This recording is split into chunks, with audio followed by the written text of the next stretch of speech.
ایک مرتبہ کا ذکر ہے کہ حضرت حبیب اجمی رحمۃ اللہ علیہ کی بیوی نے آپ سے فقر و فاقہ اور تندرستی کی شکایت کی اور یہی مشورہ دیا کہ آپ گوشہ نشینی اختیار کرنے کی بجائے خورد و نوش کے لیے بھی کچھ کما کر لائیں۔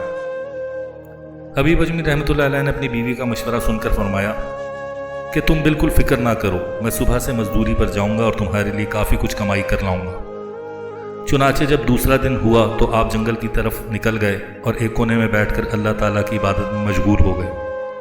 آپ نے سارا دن اللہ تعالیٰ کی یاد میں گزار دیا۔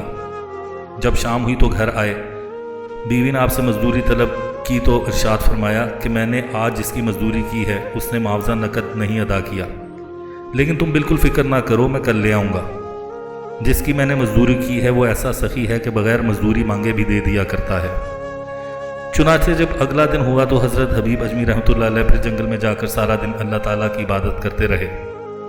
رات کو جب گھر واپس آئے تو بیوی نے مزدوری کا تقاضا کیا تو آپ نے ارشاد فرمایا تم فکر نہ کرو، میں اس سے اکٹھی مزدوری لے لوں گا، کیونکہ مجھے ہر روز اس سے مزدوری طلب کرنے میں شرم محسوس ہوتی ہے۔ اب میں 10 دنوں بعد اس سے مزدوری طلب کروں گا۔ آپ کی بیوی نے یہ جواب سن کر خاموشی اختیار کر لی اور بڑی تنگی کے ساتھ 10 دن گزارے۔ جب 10واں دن بھی گزر گیا اور حضرت حبیب اجمی رحمۃ اللہ علیہ اپنے گھر کی طرف واپس چلے جا رہے تھے، دل میں سخت شرمندگی اور بے چینی محسوس کر رہے تھے۔ سوچ رہے تھے کہ آج 10 دن گزر گئے ہیں، میں نے تو اپنی بیوی سے وعدہ کیا تھا کہ 10 دنوں کے بعد مزدوری لے کر ضرور آؤں گا، مگر آج پھر حسب سابق خالی ہاتھ ہی گھر لوٹ رہا ہوں۔ حضرت حبیب اجمی رحمۃ اللہ علیہ یہ سوچتے ہوئے اپنے گھر کی طرف چلے جا رہے تھے کہ ادھر اللہ تعالیٰ نے ایک شخص کو حضرت حبیب اجمی رحمۃ اللہ علیہ کے گھر بھیجا، جس نے ایک بوری آٹا اور ایک بھونی ہوئی بکری حضرت حبیب اجمی رحمۃ اللہ علیہ کی بیوی کو دے دی۔ اس شخص کے جاتے ہی ایک دوسرا شخص آیا، اس نے شہد اور گھی کا ایک مشکیزہ دے دیا۔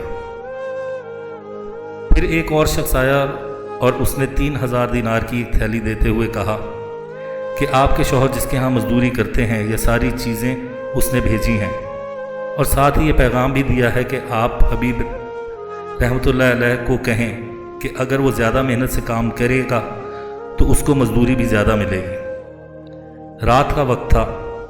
حضرت حبیب اجمی رحمۃ اللہ علیہ شرمندگی کے عالم میں خالی ہاتھ اپنے گھر کے دروازے پر آئے۔ سمجھ میں کچھ نہیں آ رہا تھا کہ بیوی کے ساتھ کیا بہانہ کریں اور اسے کیا جواب دیں۔ جب گھر میں داخل ہوئے تو گھر سے انتہائی لذیذ قسم کے کھانوں کی خوشبو آئی۔ آپ کے بات کرنے سے پہلے ہی آپ کی بیوی خوشی اور مسرت کا اظہار کرتے ہوئے آپ کے سامنے آئی اور کہا کہ آپ جس کے پاس کام کرتے ہیں وہ تو بہت ہی زیادہ سخی ہے، اس نے یہ سب چیزیں اور اس نقد رقم بھیجی ہے، یہ پیغام بھی پہنچایا ہے کہ اور محنت سے کام کرو گے تو اس سے بھی زیادہ مزدوری ملے گی۔ حضرت حبیب اجمی رحمۃ اللہ علیہ نے جب یہ سنا تو دل پر رقت طاری ہو گئی اور اللہ تعالیٰ کی عبادت میں شب و روز مشغول ہو گئے۔